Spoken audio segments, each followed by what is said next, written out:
Might need a little, there we go. Good morning. My name is Paul Grogan. I'm the president of the Boston Foundation, and we are absolutely delighted to be hosting this important conversation this morning about getting it right, progress and problems in raising science achievement in Boston. And we're certainly gratified by the interest you are displaying here this morning. We expect to have a full house as people will continue to trickle in. I see many familiar faces in the room, so I don't need to go into a lengthy discussion of what the Boston Foundation is, but we are Greater Boston's Community Foundation, a 103-year-old charity that has over that time made over $2 billion in grants available to Boston area nonprofits working on a wide variety of issues. But of that $2 billion, fully $1 billion has been awarded just in the last 10 years. So we're pleased that the volume of charitable giving that we're associated with is increasing rapidly, and that is a good thing. When Bostonians give money away, good things happen, and we have created a remarkable infrastructure of nonprofit organizations across this city. If this is your first time here at the Foundation, I want to give you a particularly warm welcome and express the hope that you will be back many times, because this is your community foundation. In addition to our stewardship and grant making, the Boston Foundation likes to play a role in bringing important issues, challenges, and problems in front of groups like this one so that we may define and act on the challenges we face as a community. We call that our civic leadership work.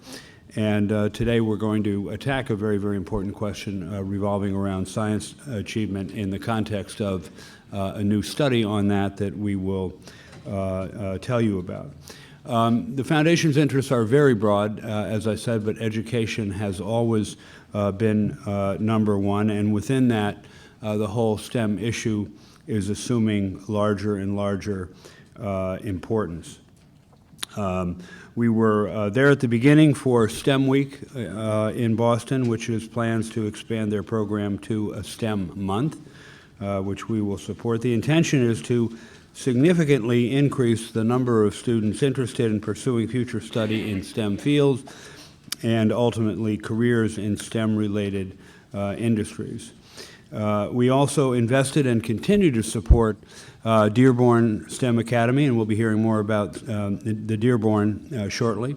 That is a school in Roxbury that helps prepare their students to graduate with 21st century skills required for college and career success through rigorous mass core STEM courses. Here in Boston, and in many other parts of the country, we have a job skills mismatch. We're hearing a lot about that. Great jobs going begging and people desperate for work but not able to qualify for the jobs that are available. There is no way to close this gap without a much larger investment in STEM and commensurate achievement levels on the part of the students. We continue to be informed by a growing body of national data and research about education achievement gaps and the lack of attention on science outcomes for our students. Given the national data, we commissioned this report to take a look at how these national headwinds are affecting Boston. And as often happens when we undertake an investigation of a social issue like this in Boston, our close look at progress has turned up a good news, bad news story. The good news is that we're seeing some improvements in student performance on the MCasts Science and Technology Engineering test across the board. Notably, test results in high school science have trended up both in Boston and across the state. The bulk of the findings in this report, however, we will not find reassuring. There are multiple schools in which the percentage of students scoring in the proficient or advanced category is 0. Now, you heard that right, 0 for some schools. That there has also been a flattening of the slowly climbing MCasts science results in the lower grades in the last few years that is also of concern. But perhaps most disturbing is to see once again the racial disparities in our results. Of course, these students' academic outcomes are inseparable from their social circumstances, and they can logically be traced to many other disparities in our society. But despite this somewhat disheartening picture, we are certainly not without hope, and this report identifies policies and practices that may be contributing to the faltering advances in MCasts science. One of these is simple acknowledgement of the importance to all students of completing the rigorous Mass Core curriculum. Living in an economy buzzing with technology, healthcare, and life sciences, we know that science education here must keep pace. And this status report on how our public schools are doing in science opens many doors for conversation and innovation around the ways to prepare the next generation of students. In a minute, I will turn the podium over to Luke Schuster, the director of the Indicators Project, who will get us into the rest of the program. And all of our panelists will be introduced at a later date. I did want to take my privilege, though, to express a particular thanks to Ioannis Miolis, the outgoing president of the Museum of Science of Boston. He has been the visionary president and director of the museum since 2003.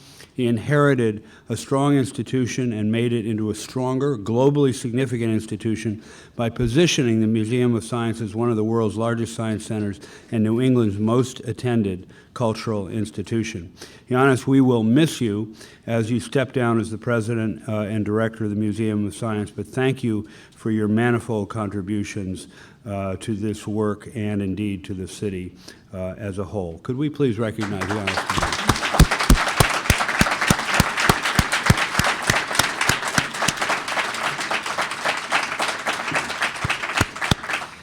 Okay, let me bring up Luke Schuster, the director of the Boston Indicators Project, and we'll get going. Luke. Thanks, Paul. Good morning. I'm Luke Schuster, director of Boston Indicators, the research center here at the Boston Foundation. What I'm going to do in this presentation is in three parts. First, just a little bit of sort of labor market context setting for why better supporting our kids in science, technology, engineering is so important. Second, which is really most of the presentation, is highlighting key findings from the report, and that relies on MCasts data so that we can compare science achievement in Boston to the rest of the state. And then a brief final third section, which zooms a little bit out and does some 50-state comparisons using the National Assessment of Educational Progress so we can see how Massachusetts kids compare to the rest of the country. Sound good?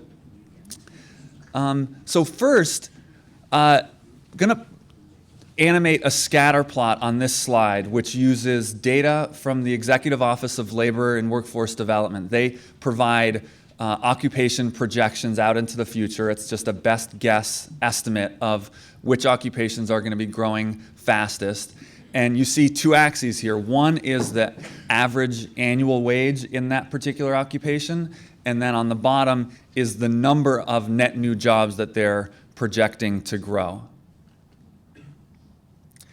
So there's a lot in here, and especially at the bottom left-hand corner, you're not even going to be able to read all of these occupations. But I just want to flag, if you sort of scan around the top left and move over to the right, a lot of the best paying jobs with real projected growth are STEM jobs. Nurse practitioners, software developers, physicians and surgeons at the very top. The registered nurses dot is just so striking, a real far outlier, by far the greatest projected net job growth, and really good average wages, over $100,000 a year. So this scatter plot is looking at all occupations.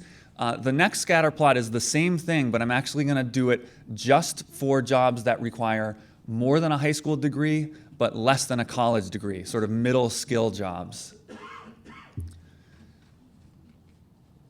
And we see a pretty similar story. The average wages are going to be lower for all of these. But again, web developers, computer user support specialists, some nursing jobs. Again, a bunch of these decent paying middle skill jobs are also in STEM fields. So these jobs appear to continue to be growing, and it's one of the key reasons why we need to provide good STEM support in our K-12 schools. So let's transition now into how we're doing in Boston. Because so much of this relies on MCasts data, I want to do just a really quick 101 on the MCasts as just sort of level setting. So most of the attention in these kinds of education discussions focuses on the ELA and math exams. Those are administered in most elementary grades, 3 through 8, and then in 10th grade. 10th grade is the exam that you must score proficient or advanced on in order to graduate. Science is a little bit different. The science MCAS is administered in 5th, 8th, and then you can take your high school exam in 9th or 10th. You only have to take it once, pass one of the 9th or 10th grade exams, and that allows you to meet your graduation requirement. The 5th and 8th grade science exams, it's just one exam. Everybody takes the same one. It's called Science and Technology Engineering. In high school, you actually get a choice. You can take one of 4 different science exams: biology, intro physics, technology, engineering, or chemistry. You'll see later, I actually have a slide on which exam students are selecting to take. Interestingly, almost no one takes the chemistry exam. And there may be an interesting story for Boston on this question of which one they're actually selecting to take. And then there's a bit of a difference on science compared to ELA and math in terms of the graduation requirement. You only need to score needs improvement or higher in order to graduate, whereas on ELA or math, you need to score proficient, which is a step above needs improvement or higher. So how are we doing in Boston? This graph is going to compare, and there's a bunch of lines, but I'll animate them one by one, BPS achievement on ELA to state achievement on ELA, and then BPS achievement on math compared to the state, and then finally we'll do science. So here on English Language Arts, the state is the dotted line, the solid line is BPS, and we can see good progress, but still a real gap in ELA. A little bit less progress and a lower absolute level in math, a similar sized gap, BPS students scoring 10 percentage points lower than the state. And then a much bigger gap in science. Like Paul said, we've seen some progress in science, which is good news, but the gap is huge between BPS and the state, and it's larger than the gap between BPS and the state on those other exams. Comparing BPS to the state overall is a bit crude because there are just so many very different types of districts statewide. So the next slide is going to compare just BPS to some other gateway cities that have similar demographic profiles. First, let's just look at grade 5 science in Boston to a bunch of gateway cities, and we can see Boston really near the bottom, even when just comparing to lower income districts on grade 5 science, and a pretty similar story on grade 8 science. Next, let's do kind of the same thing, but for the high school exams. Here on high school biology, Boston does a little bit better compared to these similar districts within the state. And for a few of the next slides, I'm going to actually break out not just BPS, but different types of Boston schools. So we can see Boston charters actually outperforming all of the other gateways in this comparison. Horace Mann charters do a little bit less well. Those are within the district charter schools. And kind of similar stories on intro physics and technology and engineering. And there are just fewer bars to report on some of these because the sample size isn't large enough in terms of the number of students selecting those other exams. So Boston high school kids perform a bit better compared to these other similar districts at the high school level than at the elementary and middle school level. We also see wide variation across all the different types of Boston schools. So charter schools, Horace Mann charters, the ones that are operated within the district, innovation schools, pilot schools, traditional schools. You see by the time you get to grade 8, exam schools in Boston are doing better. Not surprisingly, it's a self-selecting set of students. Charters at the high school level doing significantly better than all of the others except for the exams. Note that in grade 5 and grade 8, you see variation with the charters doing better, but everybody's still well below even 50% proficient or advanced. So the absolute level for everybody is very low. We see wide variation across student subgroups. very low proficient or advanced shares for special ed, English language learner, low-income students, a bit better for white and Asian students at 8th grade within BPS, but again, all below 50% proficient or advanced. Here, again, this is going to be a lot to read on the slide, but this is just individual schools. So ignore the actual labels on these. These are in the report if you want to identify particular schools. But the point here is just look at the shape. Wide variation across schools. Some schools doing quite well, others not very well at all. The dark blue bars are the traditional Commonwealth charters. The red bars are Horace Mann charters. And then the light blue bars are the traditional BPS schools. Paul made the point in his opening comments, there's several schools where not a single kid is scoring proficient or advanced. This is the picture for that. A bunch of the schools where you don't see any bar at all, that's because not a single one of their students is scoring proficient or advanced on the exam. Finally, this slide gets at the question of which exams Boston kids are selecting to take. So the light blue bar is just the choice of which exam to take at the high school level for kids statewide, compared to in the dark blue bar, BPS. And you can see the vast majority of kids statewide are taking the biology exam, 3/4, whereas less than half of BPS kids are taking biology. A similar kind of disparity in the other direction on intro physics.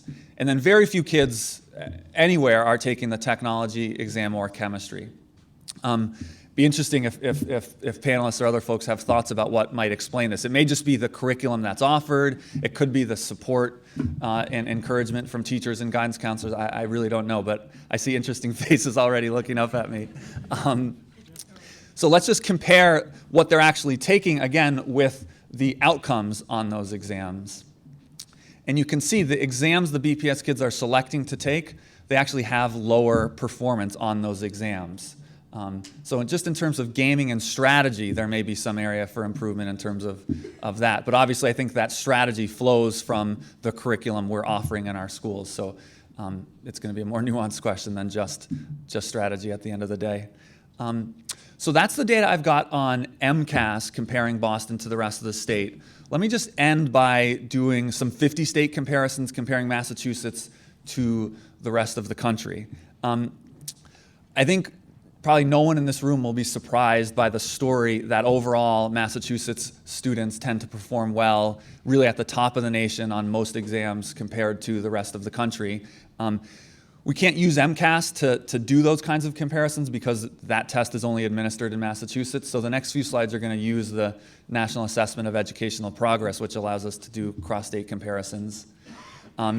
And I'll just do a few select examples of this to show that that story is really true on the aggregate. Here, just looking at 8th grade math, all students combined in Massachusetts, we rank first in the nation.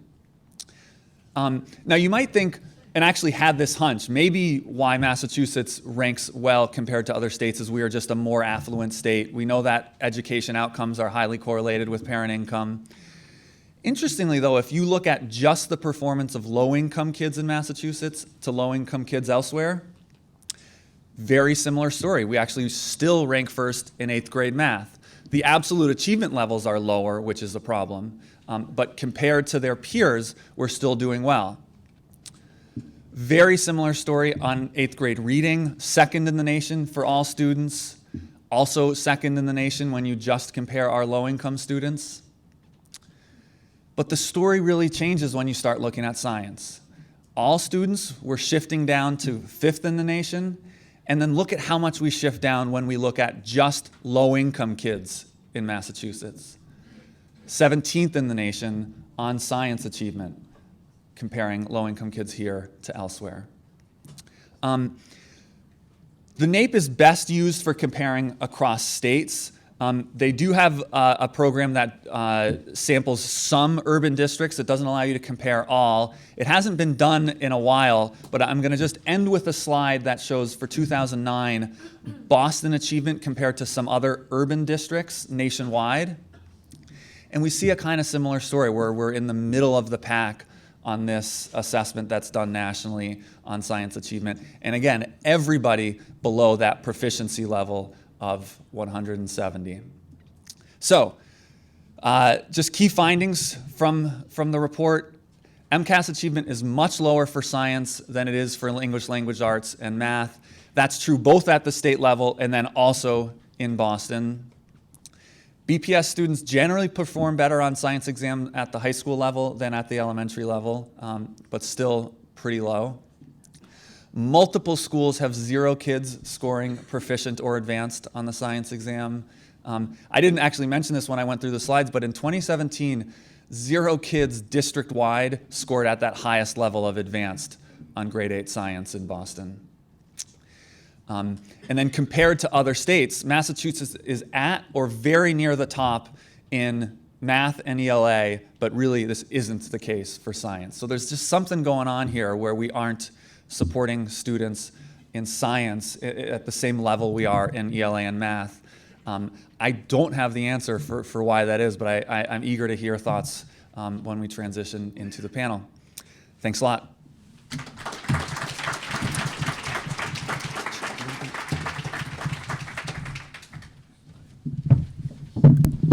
Thank you, Luke, for this very informative, very sobering presentation, certainly giving us a lot of food for thought and a lot of food for discussion for the next part of our program. Good morning, everybody. My name is Antonia Marinova. I'm a senior program officer on the education team here at the Boston Foundation, and it's my distinct pleasure to introduce to you the moderator of our panel, Alicia Ordway. Alicia is the Employer Engagement Director at the Boston Private Industry Council. At the PIC, she leads a team that works with local employers on their workforce development and civic engagement strategies that include employment opportunities, career exploration opportunities, work-based learning opportunities for local youth. I frankly couldn't think of a better person to lead us through this conversation. Thank you so much for joining us today, and welcome. Okay, thank you, Antonia, and thank you to the Boston Foundation for assembling all of this data. STEM has been an important priority for the Private Industry Council, I'd say even going back 7 years ago when we first began convening the regional STEM network for Boston with our partners at Boston After School and Beyond and the United Way, and it's good to see members of the network here today.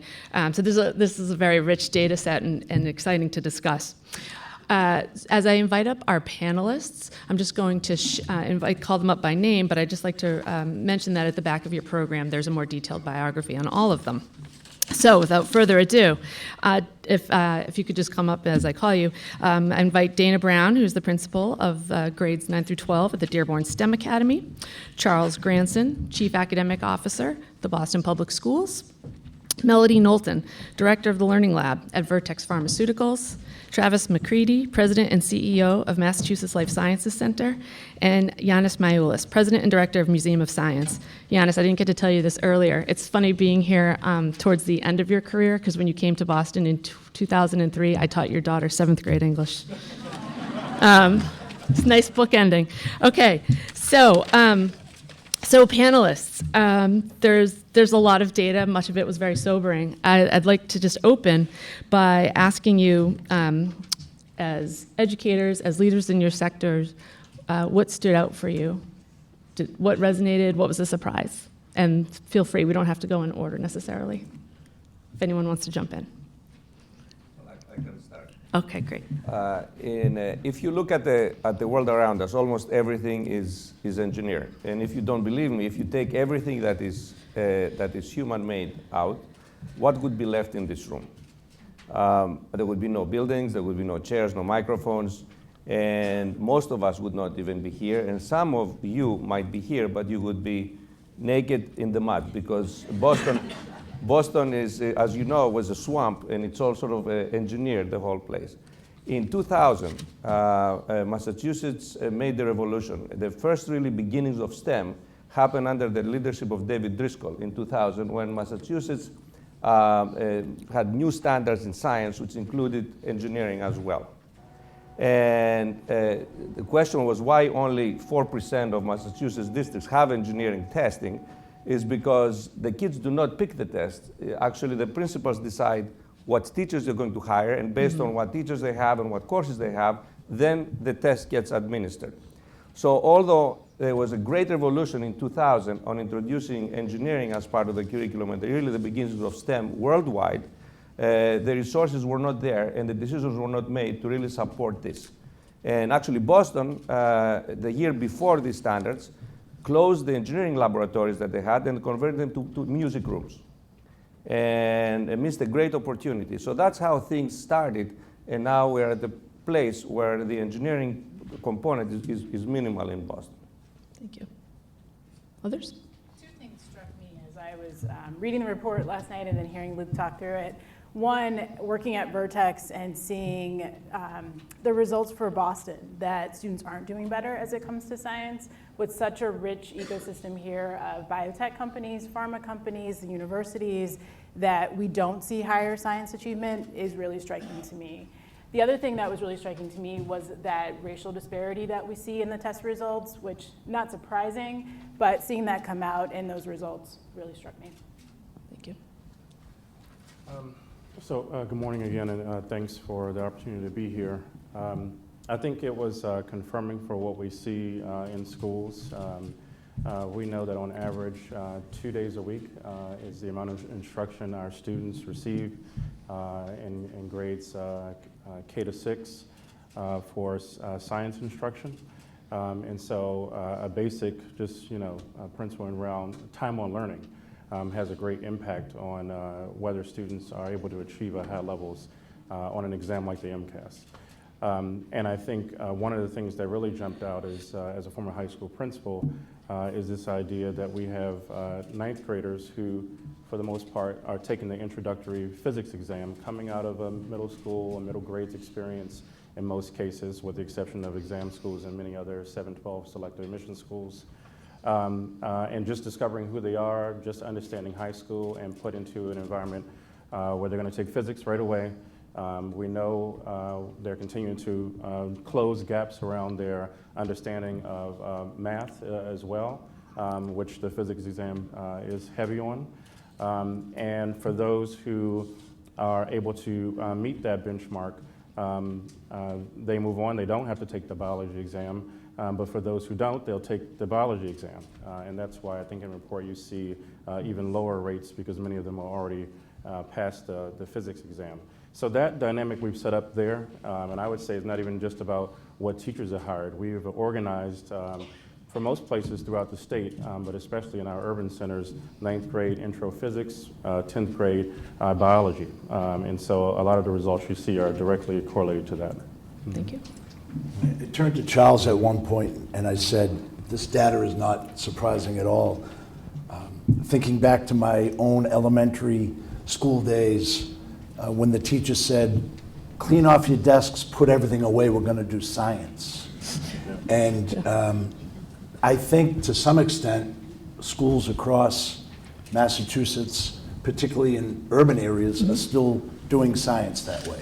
We've had a heavy focus on math and ELA over the last 20 years, and so our scores have increased, even in urban areas, even among, along socioeconomic lines. But in science, we really haven't embedded it in the DNA of many schools, and so that's why the results to those of us who are in the schools is not really surprising at all. Yeah, I guess the only thing I would add is, 1% for chemistry. It just continues to surprise me and disappoint me. And the second thing that resonated with this report for me is there's a lot of effort in industry and there's a lot of effort in the community to work with high schoolers and to start introducing either workforce experiences or other educational experiences at the high school level.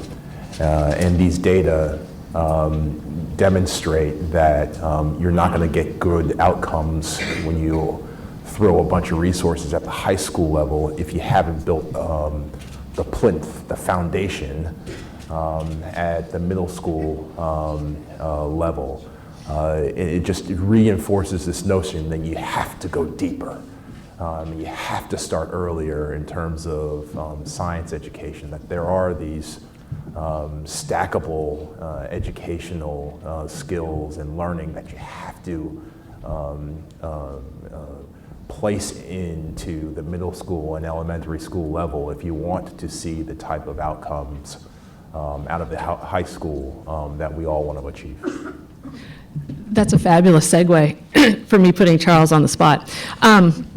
So Charles, as in your role and thinking about the district, how does the district respond strategically to address the needs? What do you do? Is there anything underway in terms of curriculum strategy to get at these foundational skills and knowledge for the younger students? Absolutely. And so, I want to start by stating that our vision for science is that all students have access to a quality science education, K through 12. And when we talk about a lot of what we're focusing on is the achievement gap, but to also look at the opportunity gaps. And so I'll continue to emphasize throughout this panel, I think I said earlier, 2 days of science instruction, K through 8, actually. And it goes up to maybe 3 or more, like 3 days in the middle grades. That is 2 hours per week, right? Because there are other subjects that we're focusing on. And we have great gains in ELA and math because we spend time on them, right? We prepare teachers and we've provided the time and opportunity for students to learn. And so that is an area that we are looking at deeper this year than we've done in past years. And I would say the vision is to make sure that students have access to the time and space to be able to access the standards. We are piloting right now a number of things. And so in grades 6, 7, and 8, we're engaging in a pilot called Open Sci Ed, which allows students to engage in the practices of working with science materials, actively engaging in it, being able to engage in the talk and the language of the content. And the goal, I think, with this sort of nationally, it's a national project that's research-based, is to make it an open source curriculum so that all teachers across the district can have access to it. We also, we've organized this year our schools into networks. We're providing the most intense need to the schools that are high needs and the schools where often we find most of our students with disabilities and English learners. And so there's a pilot where we're using our partnership with the University of Virginia, their turnaround group, and piloting curriculum there, science curriculum there, that we'll look and learn from this spring, and then based on that, be able to start to implement across the district next year. So with those two things and a number of other things that we're doing around the district, this is the first year, I would say, in a long time that we're actually looking at with the 2016 science standards, how we actually make sure, one, teachers have opportunities to learn about the standards and the shifts, and that they're provided for professional development, and two, that we are looking at ways in terms of our schedule as we work with principals and school leaders to schedule more time for science. One of the things that we should focus on is the teacher prep piece as well, because, and you look at many teacher preparation programs, especially for the elementary grades, science is not something that is focused on, right? So it's our responsibility once we hire teachers to make sure that they are prepared. When you look at the disparities in the results in elementary versus secondary, secondary teachers are often, especially those who are licensed in grades 7 through 12, specialized, right? They've prepared, they've been required to take graduate science courses, and so they have a greater command of the content. And again, students have 5 days a week of instruction in physics and biology, and so you'll see greater results. And so that's the great part of, I think, this story, is that it brings attention to where we are and where we need to go. But the road is very clear for those of us in education, because if you increase the inputs, you will increase the outputs, right? More time on learning and also having more specialized professional development with teachers will do the job. And it's not the only thing. It won't be the silver bullet. We'll also rely on our partners to help push our thinking and provide opportunities for students, but those things are key. One follow-up question. Is there any conversation about exploring this test selection question about which test the students take? Yeah. And so it's interesting. This is one of the first times I've heard it phrased that way, because I don't think the students really have a choice as it happens currently. You are, and for the most part, in every high school in Boston Public Schools, going to enroll in a 9th grade Intro to Physics course. And at the end of that course, in June, you're going to take a physics MCasts. And if 50% of the students in that class, in whatever high school they're in, pass that MCAS, they will not take the biology exam, right? And if the other 50% pass the biology exam, none of them will take the science exam. I'm sorry, the chemistry exam, which is why you see the 1%, right? And we're not offering a lot of, you would see elective opportunities where you see this, the technology course. And so that's why the numbers are low on that end, with the exception of schools like the O'Brien. And so this really has to do with how we're thinking about, we want to provide multiple opportunities for students to be successful. And so this is why it's set up in a way where you have, you're offering them 2 opportunities in their 9th and 10th grade years to be able to meet the competency so that they can graduate. We don't want these exams to become gateways and gatekeepers for students to secondary, post-secondary opportunities in education. Oftentimes, students who don't pass the physics or the biology, they're spending time as they're going through the rest of their 11th and 12th grade years, they're engaging in these retake exams, right? And participating in after school or out of school time preparation academies or tutoring to try to pass the exam. So that's happening behind the scenes as well. And that's time, right? If I'm in the 11th grade, and I'm spending time trying to pass the science, the physics or biology exam, then that's less time than I'm spending in a SAT prep program, right? And so there's only so much time in the day. We're receiving students who are less prepared than most places in the state, and our counterparts in Springfield and Lawrence the same, and many of the other gateway cities. And so it then becomes a matter of, with all the resources we have in our system in Boston Public Schools, how we're able to deploy supports to school leaders and teachers to be able to meet the need, the great need that we're seeing in terms of students who are high needs in our schools. Awesome, thank you. So speaking of deploying resources down to the school level, Dana, as the new principal at the Dearborn STEM Academy, beautiful facility, congratulations. Could you tell us a little bit about sort of the role and the promise of the Academy in boosting science achievement? What are there things that the Dearborn is doing or is proposing to do that you think other schools could learn from? Sure, thank you. And I think a lot of what we're proposing to do and are trying to do resides in this room, through the Boston Foundation, through the Private Industry Council, obviously BPE, who is our operator. We need the support. Everybody on this panel supports us in some way. We need the support of outside partners. We're trying to do really 2 things initially.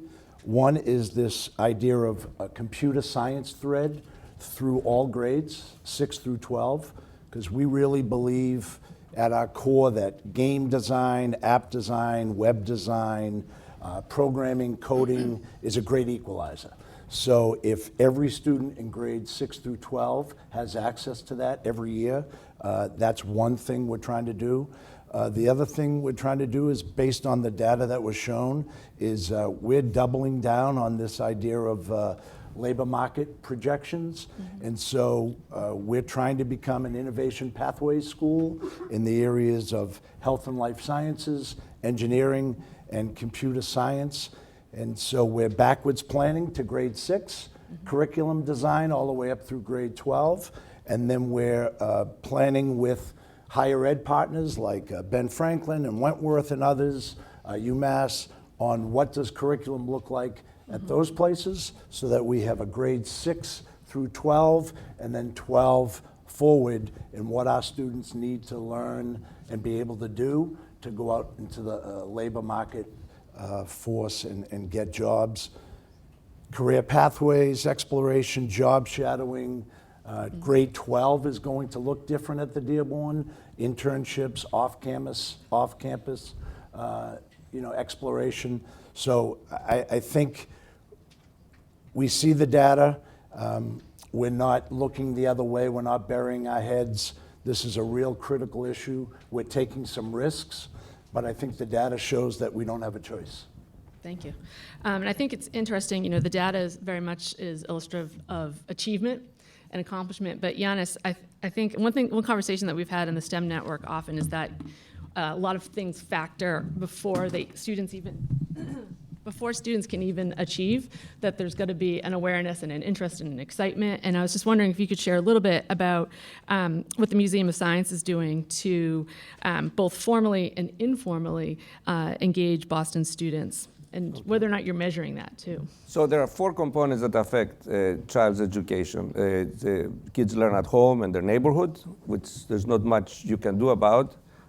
Then it's schools, and school has 2 components, teachers and curriculum. And then it's the formal education component. Starting with the informal, Boston has probably the best informal education sources in the country. Excellent Museum of Science, or one of the top museums in the world, and also excellent aquarium, excellent children's museum, good zoo. The point is, do you bring the kids to these places? Do the schools make a point to take advantage of these resources? Every second grader in Boston has free admission. On Tuesdays we have the eye opener, and we team them up with older children from the Fenway School and our volunteers. And for some of them, it's the first time that they see the wonders of science. So we have a lot of programs for Boston schools. The most significant part on the formal side is a curriculum. So the reason I went to the museum is because we thought we could transform it from a museum to a learning ecosystem for the children in Boston and the nation and the world. So in formal education, we always did a great job, and now I think we do a better job. In the formal education, we launched a program to introduce STEM, actually, in the curriculum. We had the standards, but really there was no curriculum. So we developed a curriculum called Engineering is Elementary that now has grown to preschool levels. We do computer science components that is now used by 18 million children, has been used all around the world. On the teacher training part, we have trained 200,000 teachers. And we are in Boston in some schools, but actually we haven't had much luck in Boston, and that's not because of lack of trying. And we're eager to continue partnering and contributing in this area. So out of the 4 components that contribute to kids' education, we are contributing to the informal side, and in the formal side, both in teacher preparation and retooling, as well as curriculum. I think Melody, Giannis just mentioned the learning ecosystem, and I've heard the mayor and others talk about employers as an expansion of that learning ecosystem. Could you share a little bit with us about the Learning Lab at Vertex, and in the context of other activities that Vertex supports, I think, around shifting the STEM achievement trend? Yeah, thanks for that question. Yeah. And I was thinking about, because I knew your question ahead of time, how do I describe the Learning Lab? Yeah. And I think of it as a magical place. I wish I could take you all there so that you could have a chance to experience it. But for us at Vertex, it's a 3,000 square foot classroom, lab space dedicated to the students of Boston. So when Vertex moved to the Seaport in 2014, we wanted to think about how do we inspire the next generation of scientists and healthcare professionals? How do we give back to our community in a really tangible way that can partner with Boston Public Schools, help as we think about that space and time that Charles talked about?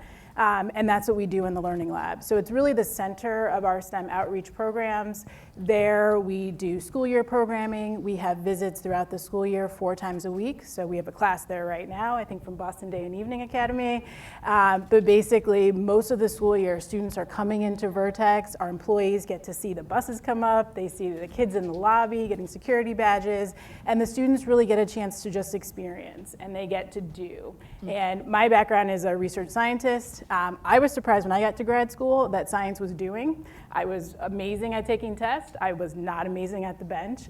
And what I try to do for the students who come in is to give them that moment of, here's a protocol, good luck, but not really good luck. My background is I've taught for 5 years, I'm in an independent school, and in that teaching learned how to structure experiences. And so that's what we do. We create lab experiences and lab programs that fit nicely with the biology and chemistry curriculum within BPS. We also think about what else is happening in the greater STEM world. So we do opportunities like things around Hour of Code and computer science. We also think about connecting our resources, our human resources at Vertex, to the students who come in. So we bring scientists in, we bring folks in the business side of our business over to meet and have lunch with the students. We take our employees out to the schools to do career exploration panels. And then we also, in the summer, bring in a cohort of BPS students to intern with us for a paid internship. Beyond that, we give a scholarship every year for students coming from BPS going to the University of Massachusetts. And one thing as we think about our work, and going back to what Travis said, we really recognize that we have to reach beyond just high school. So from liability reasons, you can understand why high school is the right spot for us on site, but we work closely with partners like I2 Learning, with Bottom Line, with the PIC, to be thinking about how do we reach across the continuum of ages. Partners like Museum of Science and the Children's Museum in our community, how do we work with those nonprofits to leverage our resources? And as I think about the role that Vertex plays in this STEM science challenge, it's really about, one, providing those experiences, two, connecting students with folks who are in the STEM industry to say, this is possible for you. So literally open up the doors, welcome kids to the seaport, which a lot of brown people in particular don't head down that way, but get them into the seaport, have them come into our buildings, and then really expand what's possible. I know you and I have talked about this, to say that you can work in a STEM company like Vertex and not ever put a lab coat on, that there's so much more to us as a business, and that here in this city, in this region, biotech and pharma are such a big part of the economy. And for our students and youth here in the city to miss out on that, we would be remiss as a corporate leader to not play a role there. Yeah, I'd just like to thank you again for your partnership. Vertex is clearly doing a lot to support the young people in the city, above and beyond. Because nevertheless, you're a business. And That's so right. Travis, I want to ask you, as a leader of an industry group whose outlook is probably more global than anything else, right? In an organization, with a network of organizations where your first priority is to be a viable business, why focus on local talent development when you can really kind of look everywhere? Yeah, that's kind of easy. What's the old saying in real estate? The three most important things in real estate are location, location, location. Well, in the sciences, the three most important things are talent, talent, talent. I mean, we have the world's most robust science ecosystem, period, pretty much by any measure. And you got to feed the beast. And the way you feed the beast is you have to continue to produce great talent. Look, sitting here right now, and you can get on any of a number of search engines within the life sciences alone. So I'm not even talking about tech. In the life sciences alone, on any given day of the week here in Massachusetts, there's anywhere from 6,000 to 7,000 open and available real jobs across a variety of industries and levels of seniority, entry level all the way to working on the bench. These jobs go unfilled, and it's important, not just because of the economics of that, but the downstream implications are if we don't fill these jobs, then ultimately innovations are not brought to market, and patients don't get medicine. I mean, it's really that simple. So when we have conversations with industry, over and over again, there's this sense of urgency to figure out how to build a better pipeline for young people to get into this industry. It's mission critical. So I honor and I cherish what everybody's doing to help make that happen. But I want to add an additional notion, a couple additional notions to the conversation.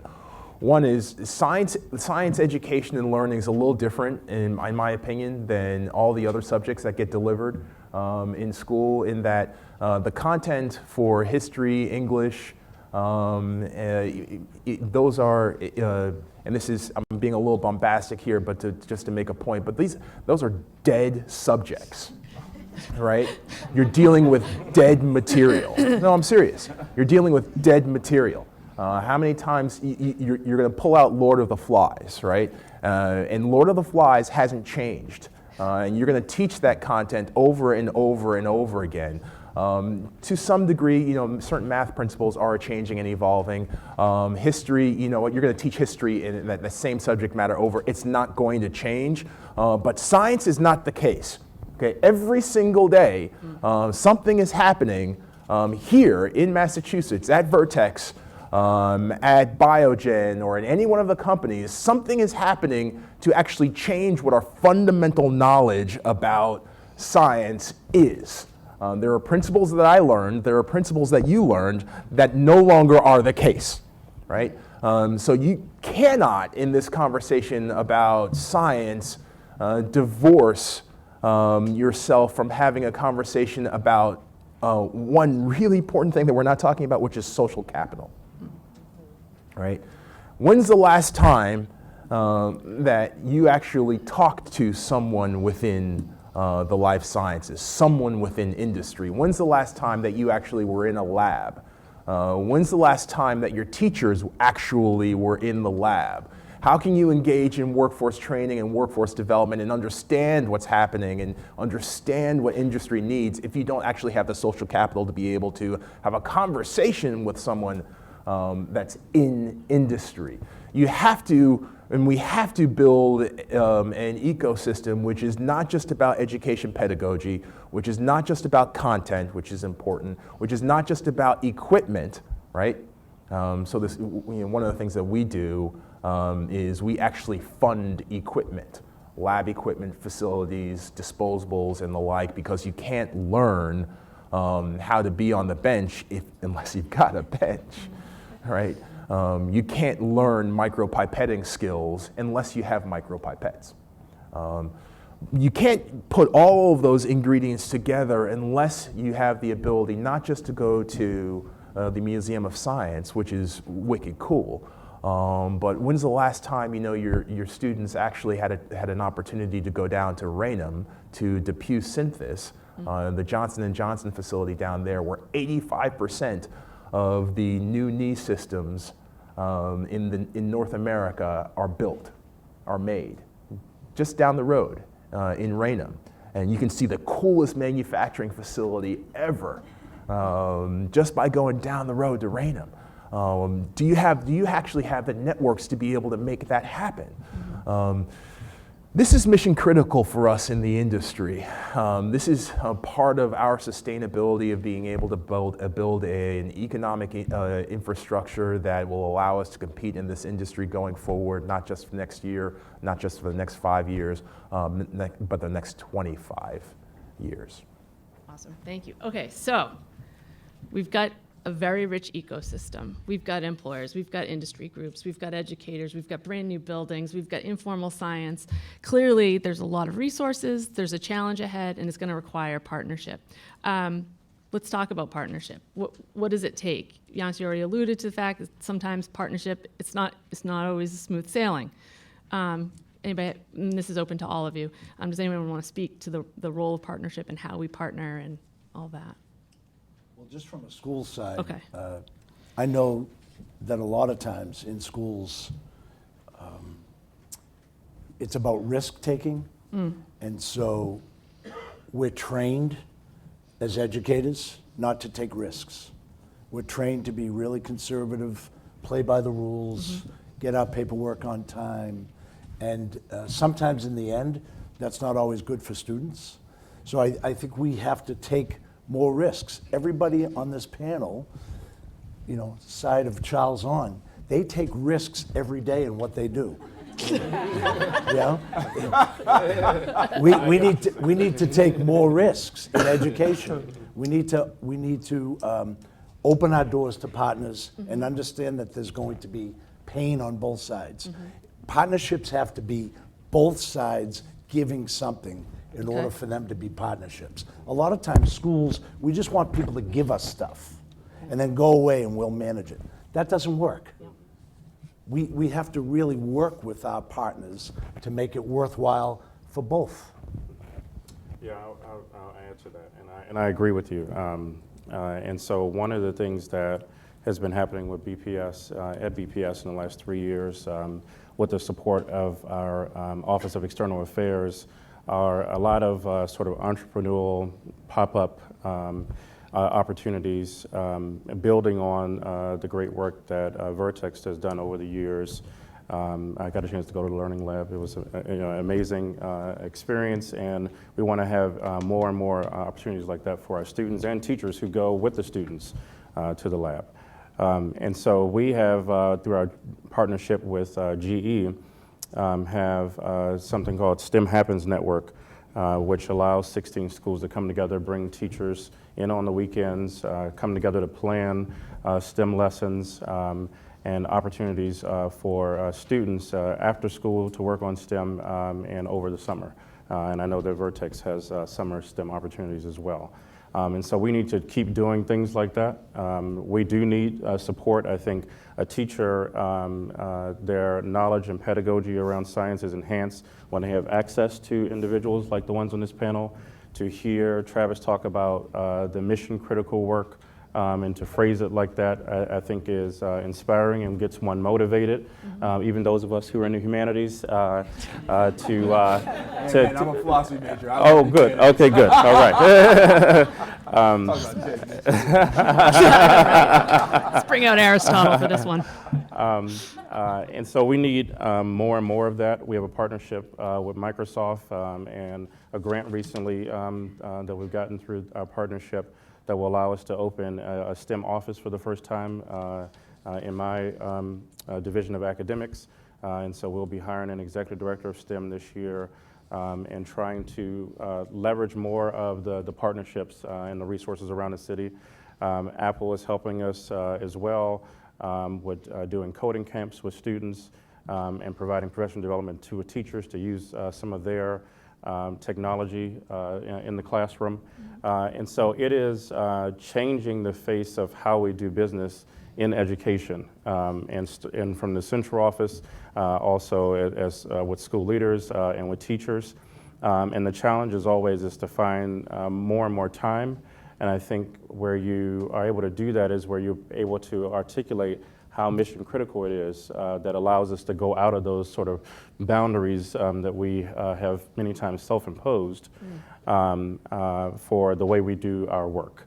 And that's where we'll get to the risk-taking, where people feel supported, where they have resources from many of the partners that we see here today. Partnership has been so important for us. I mean, like you said, we're a business, so we can't go off and do all of these things in terms of we can provide resources, but I think about our scholarship program for our students who are our scholars, we want to provide the right services for them and the right partnerships that they can succeed as they move into college, as they go throughout that college experience, and then transition out. So partners like Bottom Line, for example, really help us in that mission. And then as we think about our work with BPS, we really do approach it as a partnership. So yes, we've had this space, yes, we have this curriculum. That evolves and changes as we work with individual teachers, individual principals. We have some principals saying, we really want to work in this area. Can you help us in this way? And so it's not just, we have this space and here's this set of things that you can do. What do you all need? How can we modify and change in a true partnership? And I think when I think about challenges and partnership, it's that communication that can be a challenge. And then how do you get over that is to communicate more than you think you need to. And that's what's been really interesting in our evolution of relationship with BPS. The other thing I think about in our partnership with BPS is, and I think Charles mentioned it, is the equity of the opportunities. And so for us as a corporate partner, it would be easy to say, we're just going to work with all the exam schools. That makes sense for us, it's easy for us, but really working in partnership with BPS to say, you know, what do you all need? What schools could we come alongside and provide opportunities for the teachers and students that would really help move it forward? And that's been part of, I think, our unique work and how it's been so powerful that we look across the whole district and say, how can we help you level out opportunities so that everyone's getting a bit of this?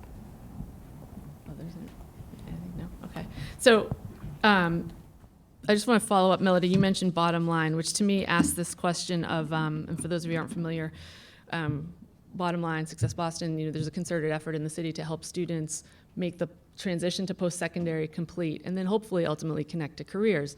And so my question to Travis and Melody, and Travis, you said it's mission critical, but again, global marketplace, what are the challenges and what can we do to get more Boston residents competing for all of these jobs in their backyard? I can tell you how we look at life. We kind of stipulate philosophically that there's always going to be a gap between education pedagogy and what's delivered in the classroom and what's happening in industry. There's always going to be a disconnect, right? So the question for us is how do you create some sort of tether between classroom and industry in a way that not only moves education forward, but also creates an open aperture pathway into employment. And the answer that we lean in on is internships. We have a deep conviction around college and high school internships. As most people here know, we run the largest government-funded STEM internship program in the United States of America. We fund somewhere order of magnitude 550, and we have an announcement coming up in a few days that's going to push that number up to 600 college internships a year, and we will probably crest this year and right around 175 to 200 high school internships a year. The high school internships, you know, are really important and interesting in that we found, as we've been learning along the way about how you get high schoolers more engaged in choosing a STEM pathway that will carry them through post-secondary, we've learned that those data from the indicators report, those data are real, and in some cases, we have taken the time and we pay students to remediate the skills that they're not getting before we can actually send them out to have the high school internship. So part of our program is to pay high school students for a period of time from April to June to come to a 2-day-a-week session where, and this is delivered at MIT, at Worcester, Brockton, and we're expanding to New Bedford this year. We pay students, and 75% of these students are girls and 95% of color, to remediate that which they should have learned so that we can send them out into the marketplace to have a successful high school internship experience at Vertex, at Boston Scientific, and the like. So we have a conviction that the way you put people on the path, young people on the path, is to get them fired up. I think I've got the no offense, Paul, but I think I've got the greatest job. And I'm having a great time ever since I left the foundation. Yeah,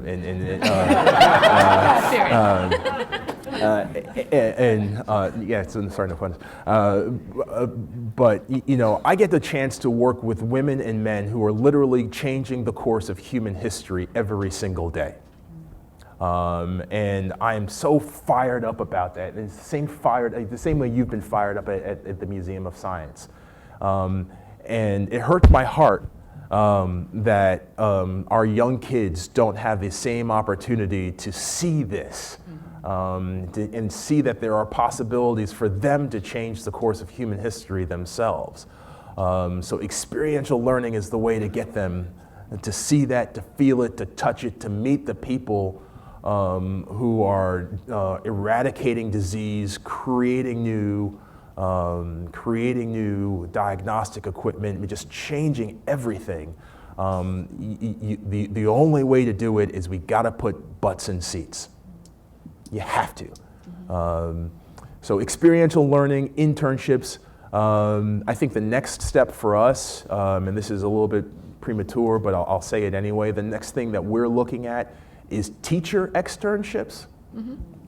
We're looking at a way where we can leverage summertime for teachers and provide them with those same opportunities that the students are getting, so that they get a chance to spend 6 weeks at Vertex or Biogen or what have you, and they get as fired up as we are about science. Again, we reboot them so that they understand precisely what's happening real time, practically in the labs. Teacher externships are the next wave, and then the last thing I would suggest is, and Charles, maybe this is something that you and I can talk about offline. Is, in my opinion, BPS administration or the administration of Brockton High School or you guys should have a seat and regularly participate in the trade groups themselves. You should go to Mass Bio. You should go to Mass Medic. You should be in the room, building those relationships, so you know exactly what's happening out here in the ecosystem to be able to deliver that, take that education, bring it back to the hive, and spread it out in the district. And we are trying to complement that by starting them at a very young age. As Travis said, there are a lot of dead subjects, but unfortunately science is one of these dead subjects in most schools. It's not taught as a live subject. And so we are starting them at preschool. The curriculum starts at preschool and then kindergarten. And instead of teaching, let's say, the water cycle through this dreadful poster that each one of us, and I remember it in Greece, why don't you teach it by having a story, which actually our curriculum does, of a little girl in India that's trying to save her little turtle from dying because of polluted water. And then there's a real engineering problem to solve. How do you clean the water? And then the water cycle becomes an exciting topic, because to save the turtle, you have to understand how the water cycle works. And this comes to life. So you engage them early, and then you have these wonderful programs that result into having scientists and engineers. And the other component of partnerships is mentorship is critical. And we have, so it's not only to see how the new amazing knees are made, but who makes the knees? And how did they get there? And have the children hear the story of people, especially young people that work in this field. Wow, I'm just keeping track of all these themes. So we've got, the importance, we have a rich ecosystem, we've got storytelling and mentorship and communication and trust building and risk taking. Before we transition to questions, which I imagine there will be many, just sort of last call for either a comment that you didn't have a chance to make that you really want to insert into the conversation, and or something that you're fired up about, or something that you see as a challenge we want to be mindful about, because clearly, just going back to that data, I mean, those are sobering details, and it's going to take hopefully not too much time, but it's going to take some time and some innovation to address and turn things around. So last thoughts before we open for Q&A. I want to make sure to bring up the topic about resources, and some of our greatest resources obviously are educators and our students themselves, who, when given the opportunity, will always rise to the occasion. I think that the connection between opportunity and resources around state aid, there's a lot of conversations now about that as we go into the budget season. I know that the mayor's budget office and the legislative agenda will include a proposal to increase state aid, especially for students with high needs, and that the way the formula currently works out, we're certainly not meeting the need. Oftentimes we look at Boston Public Schools and we see over $1 billion in a budget, and when you look closer at it, it is not proportionally meeting the great need that we have, especially with students with disabilities and our English learners, who are, there's overpreponderance of those students who we serve in our schools versus a number of the charter schools that were mentioned in the report. And so I think the mayor's budget office, the statistics were something like $240 million in state aid that we receive for our high need students.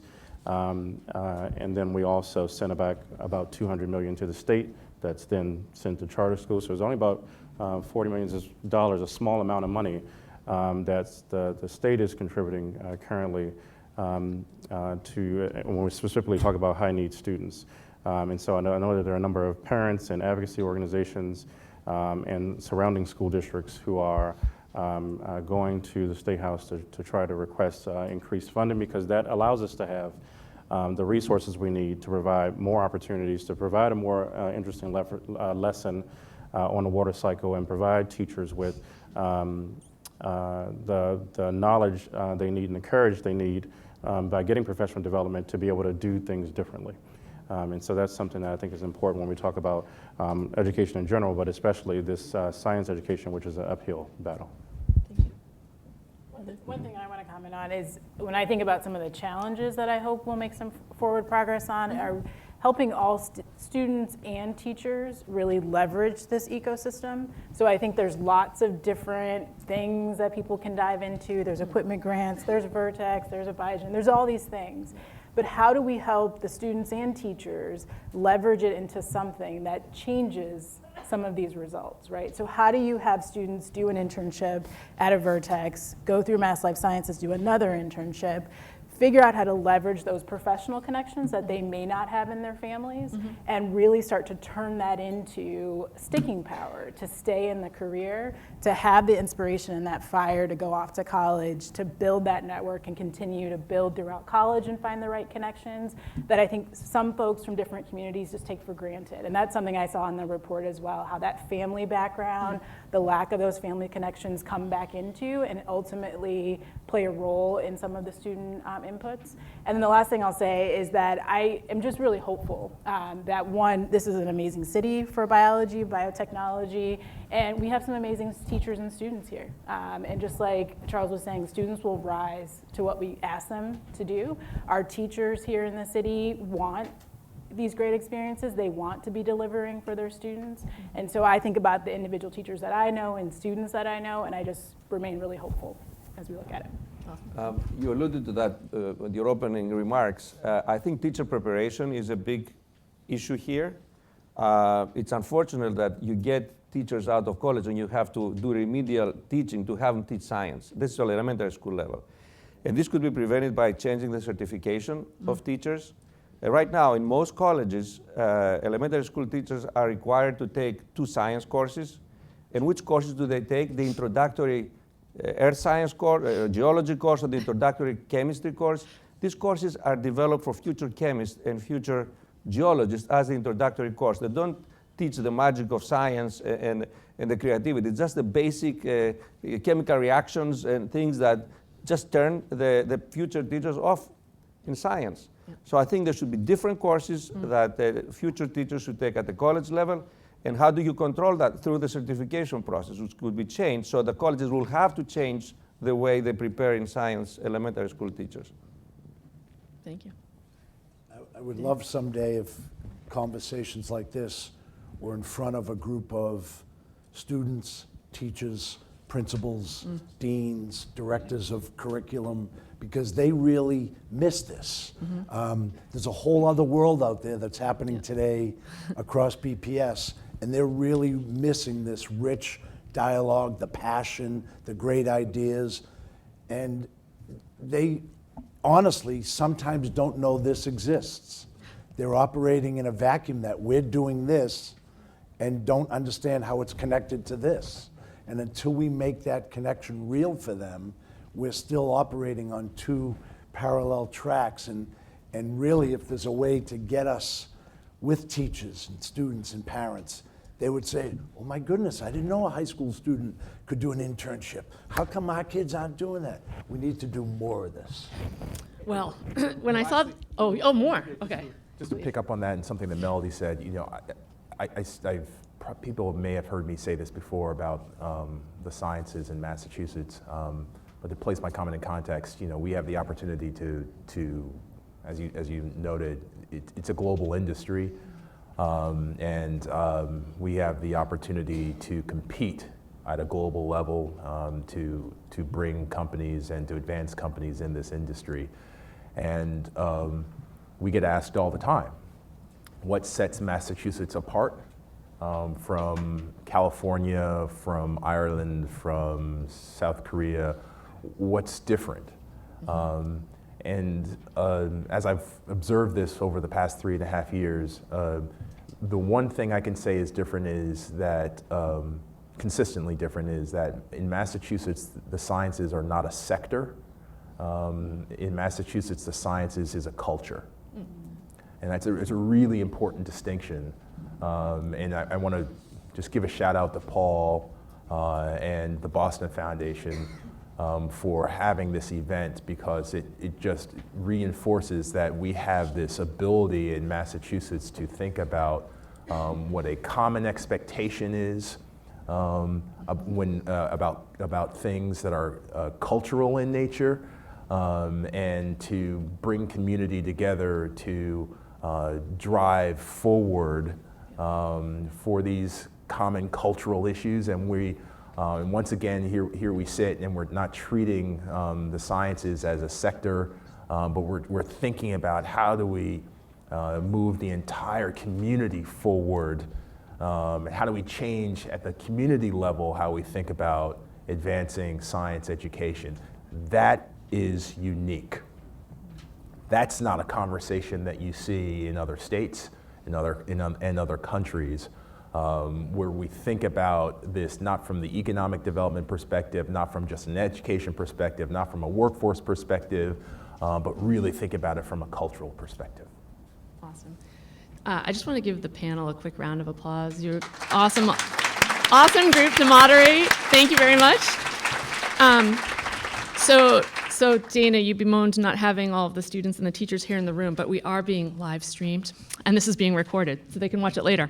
But I mentioned that because we're now going to turn to questions from the audience, and I would just ask that if you raise your hand, there are mic runners, so if you could just wait until they bring a mic to you, and then also please ensure that your question is in the form of a question. Okay. Thank you. All right, lots of hands. We're the let's go. I feel like, is there anybody on this side? Okay, no, we'll pan over here. So, gentleman in the back, I believe, has a question. Good morning, panel. How are you? I want to thank you for being here today. My name is Derek Hayes. I am the founder of Global Leaders of Boston. My question is to Dr. Brown.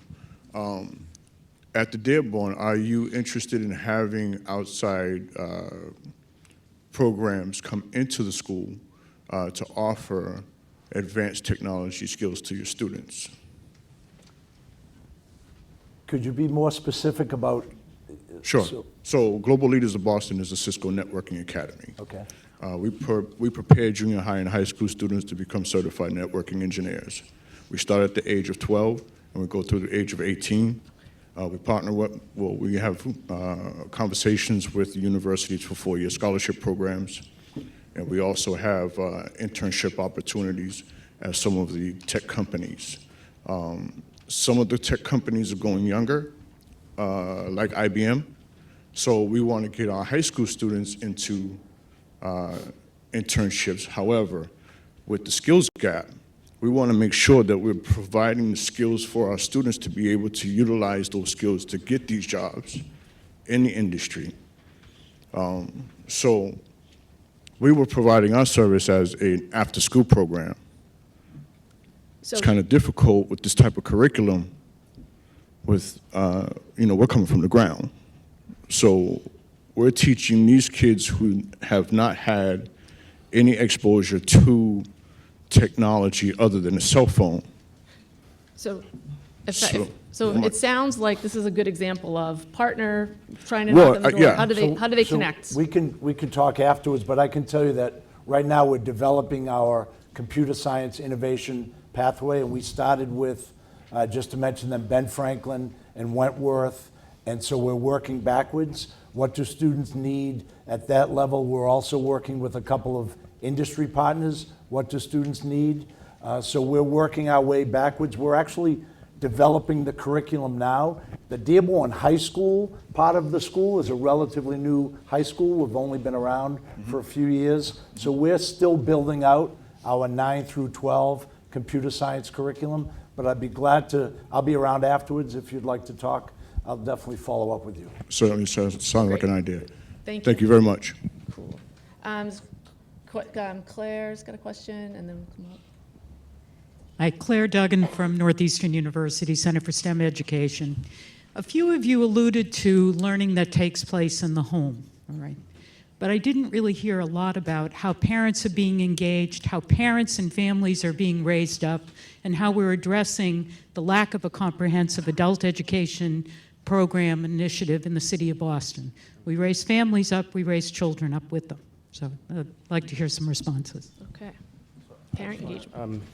I'll respond to that. I want to also quickly clarify that our legislative work and advocacy around state increased aid is in partnership with charter schools and not taking away from their contribution. My wife is a charter school principal, so we love charter schools as well. And I'll say that this piece around parent engagement, our Office of Engagement in BPS does a number of parent universities. We feature STEM activities and understanding and trying to get families to engage in early on activities in the home.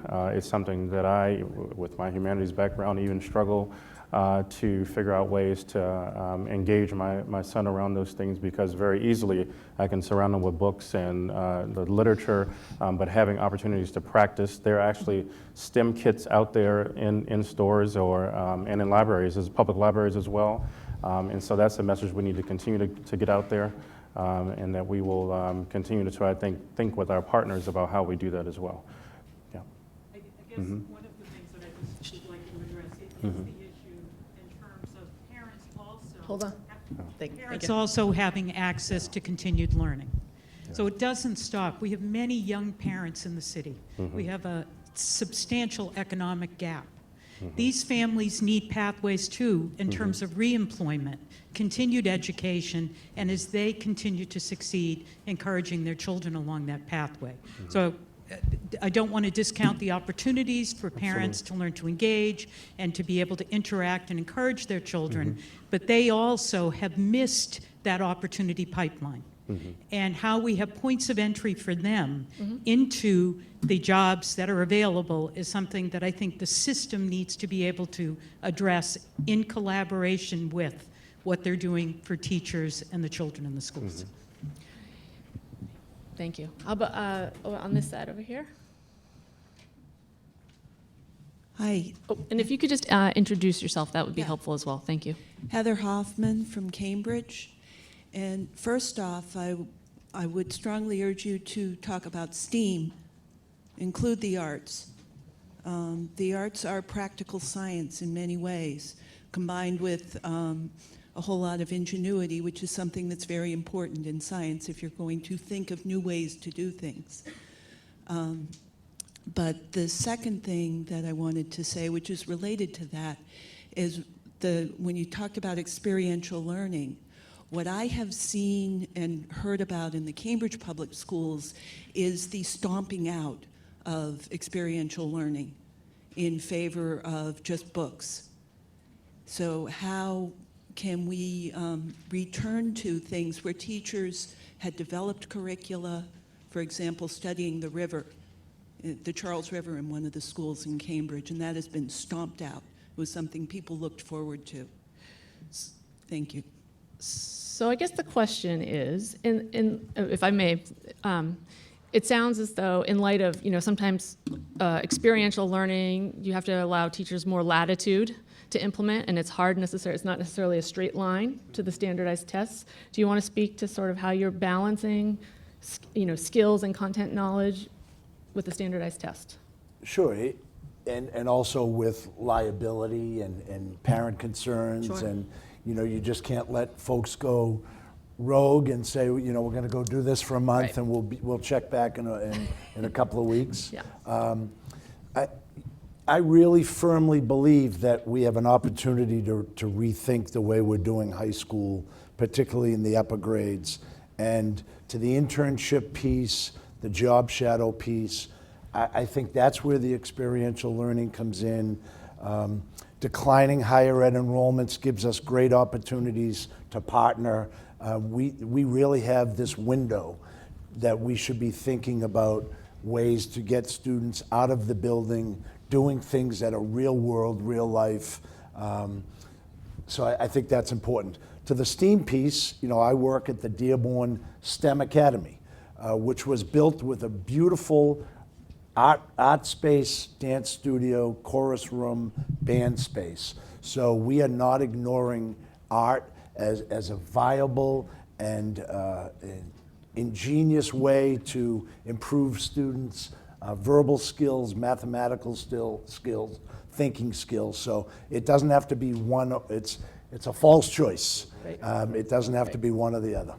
One way we've been using art in particular is really helping our students who come through the lab think about the fact that creativity is a skill. So it's not, I was born an artist or I was born creative, but if I practice that muscle. So we regularly are integrating art into the STEM work that we're doing as a point of reflection for the students as they do that lab work in our lab, and then also giving different ways to develop that creativity. So it's an important part of all we do as well. Okay, where's that? I guess in the back there. Great, thank you. Hi, my name is Karima Ricketts. I wear a couple of different hats. I work for Thermo Fisher Scientific, but I also work very closely with a nonprofit that's looking to build that STEM pipeline in the early ages. So for me, I know this gentleman had a very specific question, but for everybody on the panel, what is the best way to sort of build those partnerships, both from a corporate perspective, looking to sort of funnel equipment and products into the work that you guys are doing, and then also on the nonprofit side, looking to sort of help bridge that gap and create that pipeline?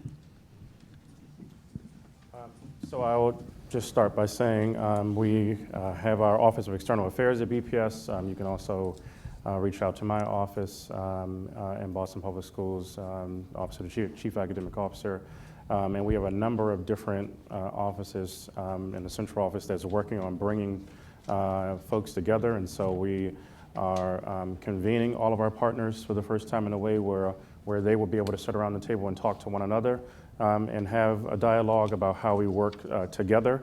I think we have right now over 40 partnerships in terms of our STEM work. The Dearborn probably has like 10, 20, 30 themselves. And that's a lot for a school district, and schools were not set up to manage that. And so that's something to just keep in mind. At the same time, we do not want to keep resources away from our students, and we want to provide them with as many opportunities as possible. And so bringing folks together, I think, gives us an opportunity to have the conversation about how we can work together in a sort of unified interest that meets students' needs. Sometimes every partner is going to have specific needs and goals that they are looking to get met as well. And it's about trying to find the win-win, but coming in with the mindset of there are probably other people in this space, there are probably other partners. I want to contribute. Where do I fit into the equation? For us from the corporate side, it's been really important to, one, work directly with the leadership at the school district. So the Office of External Affairs has been very important, being in touch with the superintendent as we started that relationship with BPS. And then beyond just the leadership, at each individual school, there are school leaders, there are teachers, and recognizing that we can have buy-in from the superintendent's office, but if we don't have buy-in from the individual schools, so really recognizing the role of relationships and all of that. And then for our nonprofit partners, looking for those folks and those groups that align with us, so that are working with the same students, helping to support them in ways that we're not able to do. So really thinking about this network of how can we leverage both the school district as well as those nonprofit partners. A shout out to your employer, to Thermo Fisher Scientific, that has an education division that we work very closely with through our equipment and supplies program. They are fantastic. The way they work, basically, as you know, we offer to pay for the equipment, but oftentimes the teacher might not know precisely the equipment that they need in order to achieve the educational outcomes that they're looking to have. So the Thermo Fisher team actually helps navigate that process. So your employer actually does a really good job of building those relationships already. I have to give another shout out to MassBio, which is the industry trade group for the life sciences ecosystem. I do believe that one-stop shop for not-for-profits and for schools looking to build relationships with industry is having relationships with MassBio and through MassBio. One thing that employers say to me regularly is that they are looking for more turnkey relationships where schools or districts actually have a sense of what they want to accomplish already. And the more that the school and the district knows what their capabilities are and how they'll be able to interact, not just what they want to do, but how they'll be able to interact, the more that employers in building that relationship will be able to actually engage in a way which is mutually beneficial. Excellent. I believe there's a question here in the middle row here. Belden, if you just wait for the microphone so we can catch you on the, here we come. Pretty loud. It's for our audience at home. Belden Daniels. I'm really struck by, Travis, your 6,000 to 7,000 jobs that need to be filled. Yes. And also, Dr. Brown, you're talking about the vacuum that much of this discussion is going on in. Now, all of us in this room are true believers, but it seems to me, and this is my question, we've got to up our ante enormously as a STEM system, maybe modeling on Success Boston, where we can really build a complete effort by industry, by the universities, and by the not-for-profits to address this huge gap with our people, and not what we tend to do, which is say, okay, we'll just wait and import them through our universities or from around the world. Thank you. That's to everybody. That's to everybody. Yes. STEM networks. Sorry, Belden. No, I completely agree. I mean, look, there's some challenges to that. I don't envy our educators in that, you know, part of what the system craves is ubiquity and quality control, and part of what I'm searching for is flexibility and individuality, and so we've got to navigate between those two.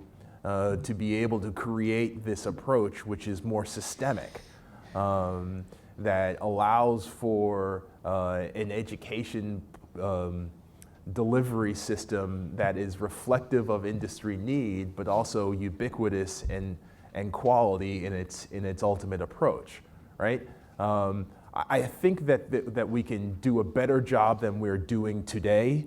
And I think I truly believe that one of the fundamental missing pieces is, and you alluded to this, is we have to have these conversations in ways that are not siloed. Mm-hmm.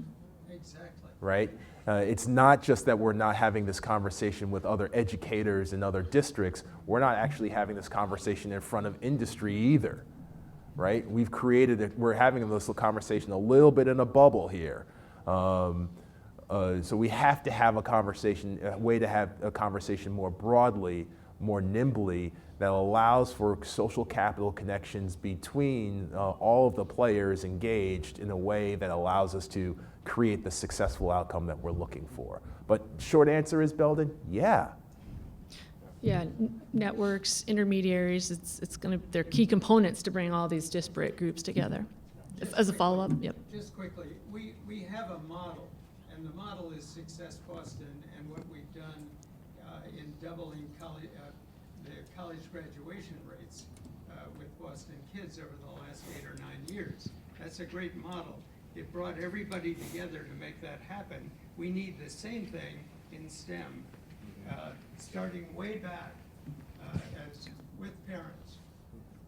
So it needs to be a conviction that we're going to do that. That's Absolutely.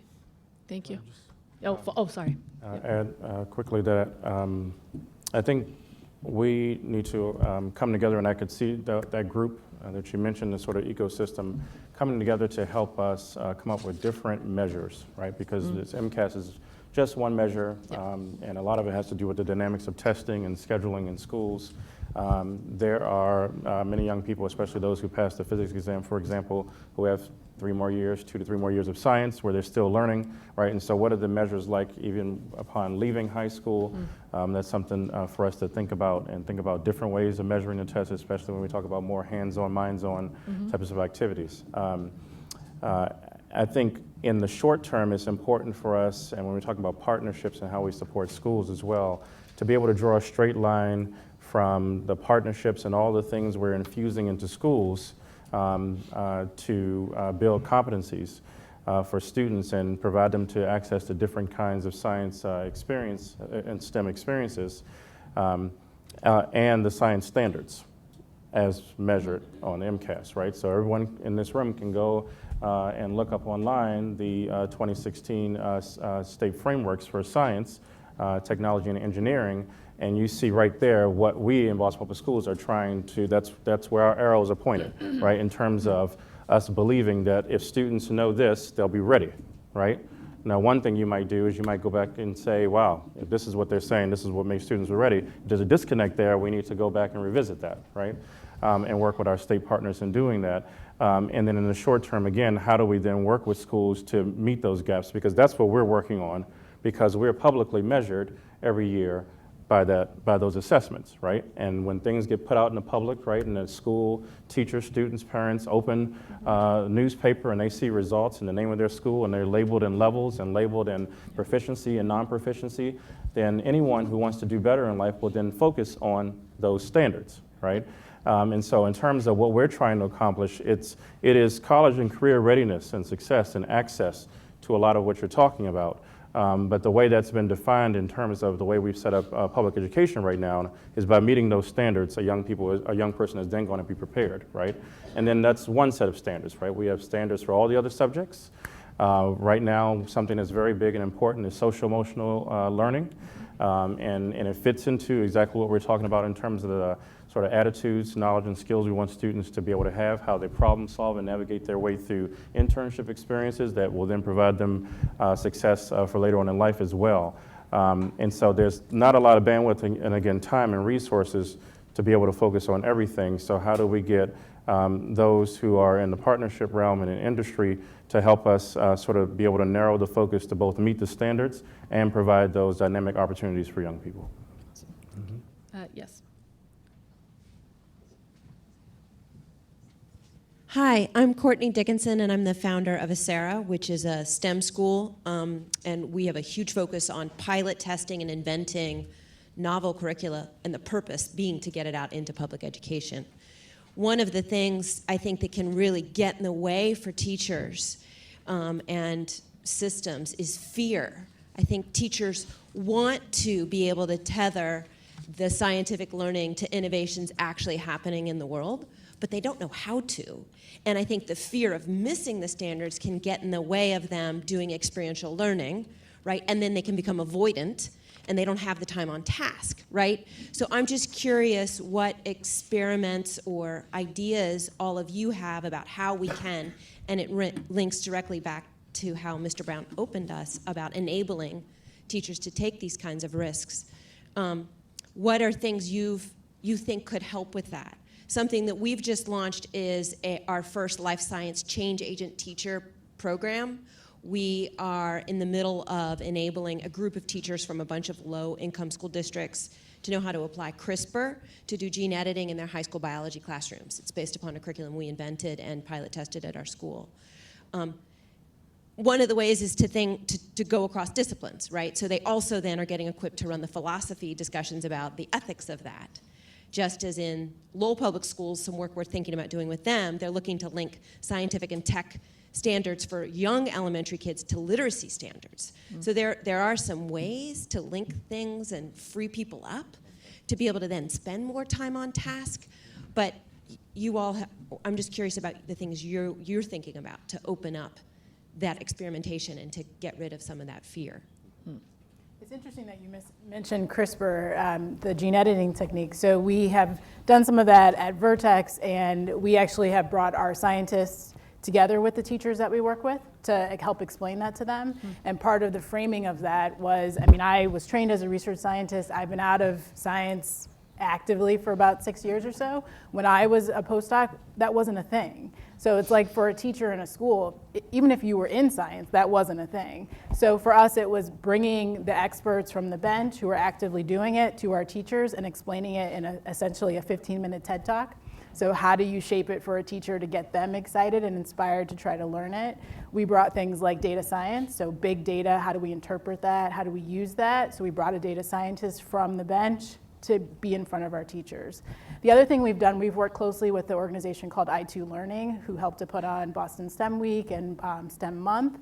They, as part of their model, it's not I2 going into the schools and doing the teaching. It's over the summer training the teachers on that curriculum. What we love about partnering with them is that it really is about empowering the teachers. So we're trying to, change how teachers think about it, how they get excited, they gain that confidence, and then what else can they go off and do once they have that confidence? So yeah, we're definitely thinking about that as well.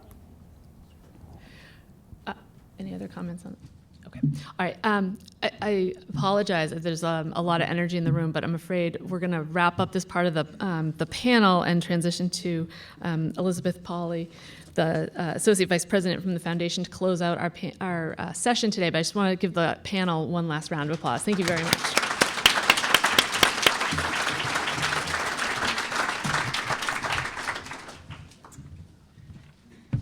Well, thanks, Alicia.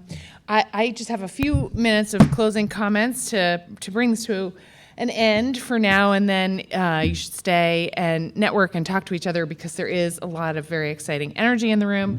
So thank you, panel. This was a great discussion. I'm very grateful for it. As a humanities major, but a science fan, I say more of this, please. So we are thrilled that so many of you could join us today. You might remember that we had originally scheduled this event for the day that happened to be the Red Sox victory parade. So we intentionally picked a day that was before the Super Bowl, so we wouldn't have that problem again. We were interested in this topic and learning more about STEM because, in part because of our work with Success Boston. So we saw last year in Success Boston's reporting that only 11% of the associate's degrees that Boston Public Schools graduates earned were in a STEM field. We saw that only 20% of the bachelor's degrees that Boston Public Schools graduates earns were in a STEM field. And we also saw that relative to the rest of Greater Boston, BPS graduates are underrepresented in health careers, clinical sciences, and engineering. So in a region, in a city and region like this, we must do better. And I think we heard today that we have the ecosystem to do it, so more to do. And I think what we also saw today was that there's the will in this room to really make a difference for Boston kids and connect them to opportunity. So with that, I will just bring us to an end with thanks. First to the author of the report who couldn't be with us today. His name is Matt Pecos. The reports are out in the lobby, so as you leave, we hope you'll grab one and spend some time really getting to know this data. Thank you to Luke Schuster and the Indicators Project for bringing this to life for us. Thank you again to our panel and to Alicia Ordway. And thank you to all of you for joining us to take a hard look at this issue and to staying with it. So thank you very much.